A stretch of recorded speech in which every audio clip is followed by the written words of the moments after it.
자, 세 번째는요. 돈을 버는 방법은 달라도 쓰는 방법은 같다. 무슨 얘기냐면 우리가 돈을 버는 방법은 여러 가지가 있습니다. 예, 뭐 직장을 들어가는 방법도 있고요. 뭔가 부동산이나 뭐 이런 걸 투자하는 방법도 있고 또 뭐 다양한 방법이 있겠죠. 하지만 거기에서 돈을 버는 방법은 서로 다릅니다. 하지만 100만 원을 벌었다 하더라도 그 100만 원을 쓰는 가치는 똑같아요. 그래서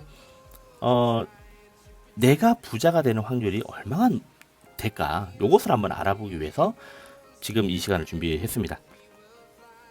자, 월급이 있고 부동산이 있습니다. 월급 받으려면 공부 많이 해야 됩니까? 적게 해야 됩니까? 월급 많이 해야 공부 많이 해야 됩니다. 진짜 초등학교 빼고 중고등학교, 대학교까지만 하더라도 10년이고요. 요즘에는 대학원, 석사, 박사까지 하면은 20년입니다. 진짜 많아요. 돈도 뭐 한두 번 들어가는 게 아닙니다. 거의 뭐 요즘에 애 하나 키우려 그러면 대학교까지 보내려 그러면 뭐 4억, 5억이 든댄다. 6억이 든댄다. 하여튼 뭐 그렇더라고요. 아이 하나당 20억 결혼시키는 거에 다 했을 때 아이 하나당 20억 든다 그랬나? 하여튼 엄청나게 많이 듭니다. 공부 많이 해야 됩니다. 근데 그게 월급 받기 위해서입니다. 월급. 직장 생활. 직장. 아니면 뭐 직장 중에서도 뭐 좋은 직장 들어간다 하더라도 좋은 직장 들어가려면 더 많이 해야겠죠. 시간 오래 걸리죠. 중고등학교, 대학교가 돼도 10년, 최소 10년이고 우리나라 남자분들은 군대도 갔다 와야 되고 내가 대학원까지 가겠다 하면 20년입니다. 그러면 그거는 연봉에 따라 달라지. 연봉을 많이 주는 직장이면 뭐 6천, 7천 뭐 이렇게 받게 될 거고. 근데 이런 급여를 받는 사람들을 대상으로 당신이 부자가 될 수 있는 확률이 얼마나 될 것 같습니까? 라고 설문조사를 했더니 자기가 부자가 될 것 같다라고 했던 사람들, 자기의 어떤 소득 수준과 금융에 대한 지식과 투자 여부, 뭐 저축 여부 등등등등을 포함해서 분석을 해봤더니 30% 정도가 나왔대요. 근데 제가 몇 년 전에 조사한 바로 제가 모 네트워크 회사에 이제 강의를 의뢰를 받아가지고 꽤 오랫동안 이제 강의를 해준 적이 있는데 그 그룹들을 강의를 해준 적이 있는데 거기서 부자가 되기 위한 확률이 굉장히 높다는 식으로 얘기를 하는 거예요. 그냥 내가 아닌 건 아니잖아요. 그래서 제가 자료를 싹 조사해서 부자가 되는 확률이 너무나 낮으니까 더 열심히 해라는 의미로 그렇게 한번 자료를 준비한 적이 있는데 그때 가난한 사람이 부자가 될 확률이 0.04%밖에 안 됩니다. 0.04%. 예, 정말 낮습니다. 우리는 누구나 쉽게 부자가 될 수 있고 누구나 노력만 하면 누구나 부자가 될 수 있을 거다라고 생각을 하지만 실제 그 문은 정말로 좁습니다. 0.04%입니다. 이게 10년 전 자료인데요. 지금은 더 높아졌을까요? 더 낮아졌을까요? 내가 봤을 때는 더 낮아지지 않았을까. 왜? 그동안에 부자는 더 많은 부자가 됐고 가난한 사람은 더 힘들어졌을 테니까 나는 중산층이어서 괜찮아. 예, 중산층이 갈 수 있는 확률도요 1점 몇 프로인가 2%밖에 안 됩니다. 30%씩이 나오지 않습니다. 왜? 30%씩 부자가 되면요 우리나라 부자가 너무 많아지거든요. 그래서 절대 그렇게 설문조사는 그렇게 나올 수 있었지만 실제로 부자가 되는 거는 이 정도로 좁다. 자, 그러면 부동산으로 내가 돈을 벌거나 부자가 되고 싶다라고 했을 때 공부는 적거나 중간입니다. 뭐 중고등학교, 대학교까지 나올 필요는 없지만 그래도 경매에 대한 공부도 좀 해야 되고 민법 공부도 좀 하고 뭐 좀 깊이 들어가신 분들은 공인중개사까지 공부도 하시더라고요. 권리 분석 뭐 이런 거 해야 되니까 그렇게 해서 또 상권 분석도 해야 되고 뭐 다양한 그런 공부를 해야 됩니다. 뭐 최소한 3, 4년 이상은 해야 그나마 좀 괜찮은 자리 볼 수 있는 눈이 열리더라고요. 그 3, 4년이 그냥 하는 게 아니고요. 진짜 우리 중고등학교 때 매일같이 공부하잖아요. 그거만큼 3, 4년 해야 됩니다. 그거만큼. 제가 제 유튜브에 예전에 경매 강의 찍은 적이 있는데 그때 경매 공부 엄청나게 했습니다. 이게 돈이 돼서 벌어지는 시간이 정말 오래 걸립니다. 저도 이제 뭐 지방에 뭐 땅에도 투자를 해놓고 뭐 했지만 이게 뭐 실질적으로 제가 원하는 가격이 될 때 최소 3년에서 5년 봐야 됩니다. 예.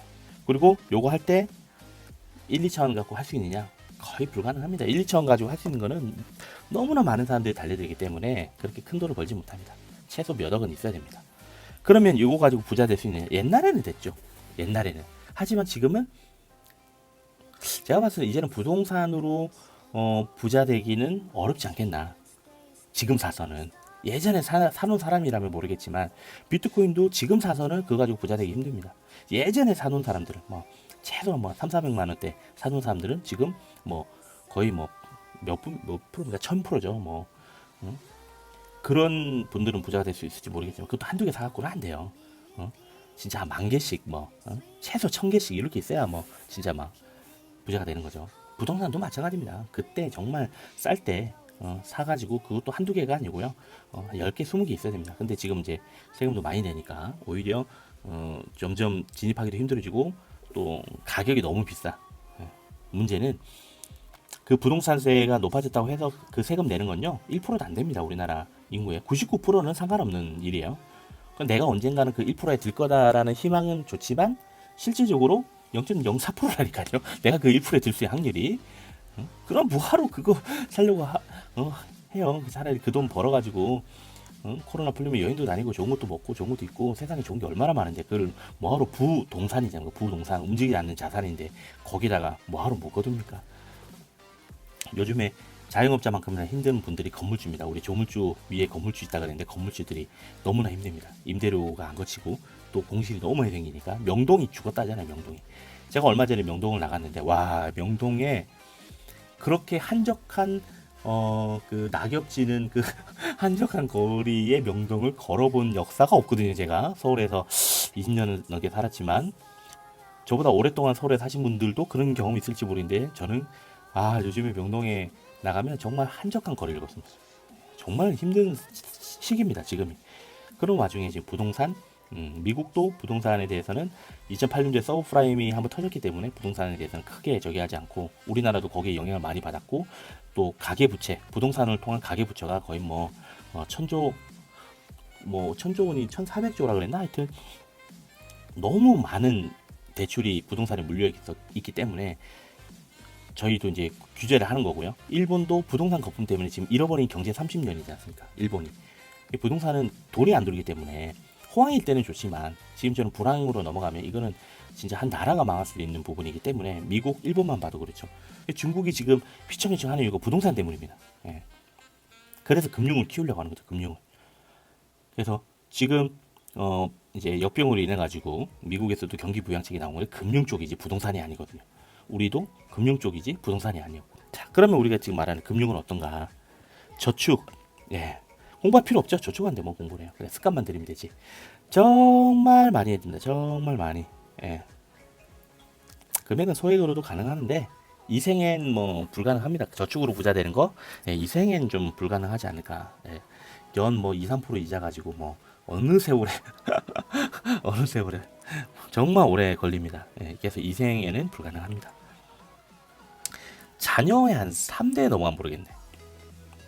금융 투자, 주식이나 펀드, ETF 등등등의 이것도 공부 많이 해야 됩니다. 저는 요거 트레이딩에 대한 것만 제가 이제 1대1로 저희 멘토한테 배운 게 3개월입니다. 근데 그 3개월에 제가 그 수업료로 얼마를 줬냐면 3,000원 넘게 줬어요. 하루에 300을 번대. 나를 가르쳐주면 그 300을 못 번다고 그걸 내놓으라는 거예요. 현금으로. 그것부터 일단 내놓고 시작하는 거예요. 그러면서 이제 보조지표 배우고 트레이딩하는 방법 배우고 하는데 그걸 일주일 동안 연습을 해가야 돼요. 그걸 거의 코인 쪽은 초 단위로 하니까 지금도 코인 쪽에는 초 단위로 막 분석을 해요. 근데 이거는 내가 노력한 시간에 비해서 수익이 발생하는 것까지 시간이 적게 들립니다. 요게 됐다면. 그래서 진짜 최소한 3개월에서 6개월 정도 제가 그 배운 거를 다 집약해서 이 영상을 만드는 거거든요. 요것만 잘 보고 요것만 잘 따라 해도 그 원칙 정말 심플하게 만들어놨지. 그것만 잘해도 적은 시간 안에 수익을 벌 수 있어요. 금액은요 몇백만 원부터 몇천만 원, 소액부터 몇 억대까지 다 할 수 있죠. 저희가 지금 이제 그 재테크 카페 오렌지 트리랑 제휴해서 이제 회원분들한테 서비스하는 게 있는데 대부분이 한 300만 원 정도로 자기 계정에 넣어놓고 요거 운영하는 거예요. 그냥 욕심 부리지 말고 요거 가지고 한 달에 2, 30만 원이라도 계속 벌면 그게 어디냐. 그래서 시간이 돈입니다.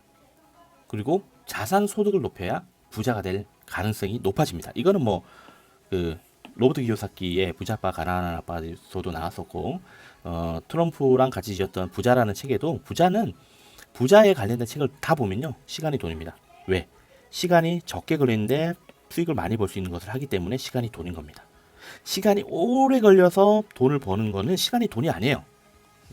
시간이 적게 걸리는데 이게 수익을 많이 주는 게 그게 돈이라는 거예요. 그래서 예전에는 부동산이 부동산이 예전에는 시간이 적게 걸리죠. 왜? 벌어들이는 것에 비해서 적게 걸리는 거야. 한 2, 3억 주고 청약을 했더니 이게 뭐 강남에 뭐 10억, 15억 하잖아요. 강남 아파트가. 옛날에 송파구에 있는 아파트들 뭐 미분양 나고요. 제가 한 15년 전에 이제 20대 때 서울에 왔을 때 저기 파크리오 아파트 있어요. 저기 이제 잠실에 있는 그거 1억 5천, 2억 뭐 이런데 미분양 났거든요. 근데 지금 그거 15억씩 해요. 그럼 15억을 버는데 이 사람이 15억을 벌 수 있는 다른 일과 비교하면 얼마 안 걸린 거지. 근데 지금은 그런 아파트도 없고 그런 것도 사기 힘들고 그렇게까지 가격 올라가지도 않고 그래서 오래 걸린다는 겁니다. 그래서 지금은 힘들다는 거고요. 그래서 내 자산 소득을 높여야 됩니다. 자산. 물론 이것도 자산이고 이것도 자산이고 이것도 자산인데 이 자산을 통한 소득을 높여야 됩니다. 그래서 부동산도 내가 소유하면서 어떤 그 이제 주거로 쓸 거는요. 투자 대상이 아니에요. 이거는 그 트럼프가 이제 그 부동산 부자잖아요. 트럼프도 그런 얘기를 했어요. 주거로 쓰는 부동산은 투자가 아니다. 주거로 쓰는 거. 왜? 얘는 부채라고 해서 부채. 주거로 쓰는 부동산은 부채라고. 왜? 이거 계속 수리 비용 들어가죠. 세금 내야 되죠. 그럼 계속적으로 비용이 들어가고 근데 이걸 통해서 버는 게 있나요? 없죠. 주거니까. 그래서 이건 부채라는 거죠. 여기서 말하는 부동산 투자는 어떤 임대소득을 최소한 임대소득을 얻거나 매매 소득을 얻는 걸 이제 얘기하는 겁니다. 여기서는 임대소득 요즘 임대 주기가 너무 힘들어요. 임대소득이 더 힘들어요. 매매 임대가 안 되는데 매매가 될까? 임대가 정말 잘 돼서 상권이 좋고 빵빵 터져야 누군가는 그걸 살려고 할 텐데 우리나라 최고의 땅값이라는 명동도 지금 그 난리인데 힘든 거죠. 그래서 또 부동산은요 상속도 문제입니다. 부동산은 예전에 그 양재 그 교대 사거리인가 거기에 어떤 건물이 있었냐면 이만한 큰 건물이 있었어요. 근데 요게 아버지가 이제 삼형제가 있었는데 돌아가시면서 그래서 요거를 큰형한테 줬어요. 첫 큰형한테. 그래서 땅이 있잖아 땅의 지분을 반을 쪼개가지고 둘째한테 주고 이거 셋째한테 줬어. 그랬는데 둘째인가 셋째인가가 병으로 이제 돌아가십니다. 그러니까 유족들은 이제 요거를 이제 상속이 이루어지잖아요. 죽었으니까 와이프한테 상속이 되거든요. 첫 번째는 부인한테 상속이 됐다가 아이들한테 상속이 되는데 아이들이 어린가 와이프한테 상속이 됐어요. 와이프가 이 상속세를 낼 돈이 없는 거예요. 부동산이니까 돈이 없잖아요. 그러면 뭐 합니까? 경매 붙입니다. 그걸로 상속세를 내야 돼요. 없으니까 경매 붙일 수밖에 없죠. 뭐 빌려줬으면 될 텐데 안 빌려줬나 봐. 그래갖고 요게 이게 부동산을 한 누군가 이제 이 경매 낙찰을 받아서 소유권이 이전이 되고 이 사람은 그 경매 받은 금액으로 세금 내고 나머지 그냥 현금화 시켜서 이제 떠났다 하더라고요. 자, 땅 주인이 바뀌었습니다. 여러분들이 땅 주인이라면 어떻게 하시겠어요? 이 건물한테, 건물주한테. 아버지가 너무 잘못된 선택을 한 거죠. 땅하고 건물하고 같이 줘야 되는데 건물만 줘버렸어. 토지 사용료라는 걸 줘야 돼요. 토지 사용료. 이게 공시지가에 최대 받을 수 있는 게 8%인가? 제가 알기로는 뭐 그 정도 최대 받을 수 있는 게 그 정도라고 들었는데 내놓으라 한 거죠. 근데 얼마 전까지만 해도 동생 땅이어서 얼마 안 줬는데 주인 바뀌어가지고 돈 내놓으라니까 못 주겠다 해버린 거죠. 그래? 그럼 헐어라. 불법 점거다. 이렇게 된 거예요. 무슨 소리냐? 원래부터 있었는데 이렇게 돼서 법원에서 붙었는데 어떻게 됐을까요? 헐어라 됐습니다. 헐어라. 불법 저기 건축물이다. 이렇게 된 거예요. 그래갖고 이 달랬을 때 줬으면 상관없는데 불법 건축물 되고 요 그대로 해가지고 그대로 날려 먹었어요. 진짜 요 땅만큼. 그래서 여기 새 건물 들어섰어. 부동산이 이렇게 무섭습니다. 네. 그래서 저는 와이프한테도 얘기하는 게 우리 살 집이랑 그다음에 우리가 만약에 이제 뭐 나중에 제 꿈이 이제 리조트를 짓는 거니까 뭐 그런 거 하기 위해서 사업용으로 쓰기 위해서 진짜로 이렇게 하는 거 아니면 부동산은 뭐 이렇게 하기 싫다. 그리고 그런 것도 이제 법인에 저기를 해서 나중에 제가 이제 법인 대표를 다른 사람한테 물려주면 이제 그 사람이 이제 뭐 다른 경영인이 운영을 하더라도 법인 소속이 돼서 계속적으로 이제 법인에서 관리하게끔 하지 개인한테 뭐 해서 이게 득이 되기보다는 짐이 되는 경우가 많거든요. 이 부동산이. 근데 금융은 좋죠. 금융. 자산 소득은 금융 자산은 되게 좋습니다. 그냥 뭐 여기서 딱 그냥 세금 딱 내고 그냥 바로 증여나 상속 들어가면 되거든요. 그래서 지금은 부자가 되고 싶으면 금융을 높이라고 합니다. 금융. 자, 그러면 이것을 하나씩 좀 따져보면요. 자, 직장인들 같은 경우에는 아까 말씀드린 대로 거의 10년에서 20년 이상을 해야 되고 하루 8시간 이상씩 투입 금액은 학비입니다. 수익은 연봉이고요. 연봉에 50%씩 연봉이 5천이라고 했을 때 50%씩 했을 때 10억이 될 확률이 40년입니다. 40년. 부동산은 3년에서 5년 보통 기다리는데 하루에 2시간씩 계속적으로 꾸준히 공부를 하면요. 임대소득으로 뭐 올린다 그러면 1억 6천짜리 요즘 강남에 있는 조그만 사무실이 한 달에 임대료 50만 원 정도 받습니다. 3억에서 4억 정도 하는 강남에 있는 건물이 이제 새 건물이겠죠. 새 건물이 요즘에 임대료가 100만 원 받습니다. 근데 그거마저도 공실이 큽니다. 그리고 이제 뭐 매매 차익을 노릴 수도 있는데 최근에는 이 매매 차익을 많이 보기가 쉽지가 않아요. 부동산이 뭐 주거용 부동산은 더더욱 마찬가지지만 상업용도 지금 상황에서는 더 그래요. 그래서 나중에 다시 뭐 역병이 끝나고 경기가 활성화되면 또 모르겠지만, 자, 이걸만으로 부자가 안 되죠. 이것만으로는 요거를 월 100만 원을 매일같이 모은다 그랬을 때 100년 걸립니다. 매매 차익을 1억씩 봤을 때 10번 이상 해야 10억이 됩니다. 10억 모기가 부동산은 10억 모기 이만큼 힘들어요. 매매 차익 1억을 봐도요. 그거를 10개 이상을 그러니까 10번 이상을 해야 됩니다. 10억을 벌려면. 지금 그게 되겠냐고. 옛날에 해놨으면 모르겠지만. 자, 재테크 저축으로 재테크하는 거 뭐 이자 수익이 2%에서 8% 요즘 준다 그러는데 이거요. 첫 달 기준입니다. 첫 달 기준. 마지막 달에 들어간 거 있잖아. 매일 넣는다 그러면 마지막 달에 들어간 거는 그 달로부터 1년이 지나야 2% 8%예요. 그러니까 뭐 이생망, 자생망, 손생가. 저는 이 생각이 듭니다. 저축만으로 내 자녀들이 부자가 될 수 있을까? 저는 힘들다고 봅니다. 저는. 왜? 내가 어느 정도 해서 주더라도요. 한 40년 내가 뭐 연봉 해서 줬어. 뭐 이렇게 모을 수도 없지만 지금은 애가 둘에 뭐 이렇게 하려면 이거 월급의 반을 모으는 거 거의 불가능합니다. 40년을 해서 줘야 되는데 그러면 자녀들한테 40년이 줬어. 그럼 이거 바로 가나요? 거의 50% 깎여 가죠. 10억을 모아도. 그러면 5억 가지고 얘네들이 또 모아. 몇 년을 더 모아죠. 근데 우리 자녀들이 40년 뒤에 5억을 받았을 때 그 5억이 지금의 5억일까요? 아니면 40년 뒤면 물가 폭등으로 인해서 훨씬 현저히 낮아진 가치의 5억일까요? 저 같은 생각에는 낮아진 가치의 5억이 되지 않을까 싶어요. 그러니까 또 이 자녀도 그걸 또 저희 유지를 받아서 우리 수빈이가 또 자기 자식한테 물려주면 얘는 가능할 수도 있어요. 얘는 3대를 거쳐서 받았으니까. 자, 금융 투자는 얘도 한 2, 3년 준비해야 됩니다. 저희 에너봇도 거의 3년 차 접어들었고 거의 3년 넘게 준비한 거죠.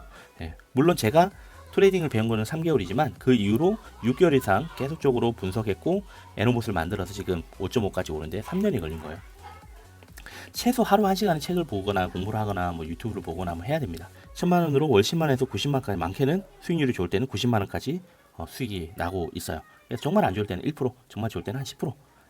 근데 요거를 하루 꾸준히 0.3%만 모은다 치자고요. 하루 꾸준히 0.3%. 그러면 100억이 딱 넘어가는데 걸리는 시간이 6.4년입니다. 1000만 원 가지고 하루에 꾸준히 0.3%씩 버는 걸로 해서 수익을 올리면 6.4년이면 100억이 넘어요. 100억. 10억이 아니고요. 100억. 40년보다 빠르고요. 얘보다 부동산보다 더 빠르고요. 이생에 할 수 있습니다. 이생에. 우리의 이생에 할 수 있어요. 수치상으로 이렇습니다. 수치상으로. 그러면 수치상으로 가능해야 도전해 볼 만하지 않겠습니까? 아니 수치상으로 불가능한 거를 도전하는 것보다 수치상으로 가능한 걸 도전해서 이거보다 조금 더 늦어지더라도 이미 10억이 넘는 데는요 몇 년 안 걸려요. 그러니까 제가 말씀드리는 이 금융에 대해서 관심을 가지고 투자를 하시고 지금 이런 공부들 전략들 저보다도 훨씬 뛰어나신 분들이 얘기하는 그런 것들 뭐 저보다도 훨씬 정보가 많으신 분들이 얘기하는 것들 많이 들으시면서 공부를 하시기 바라겠고요.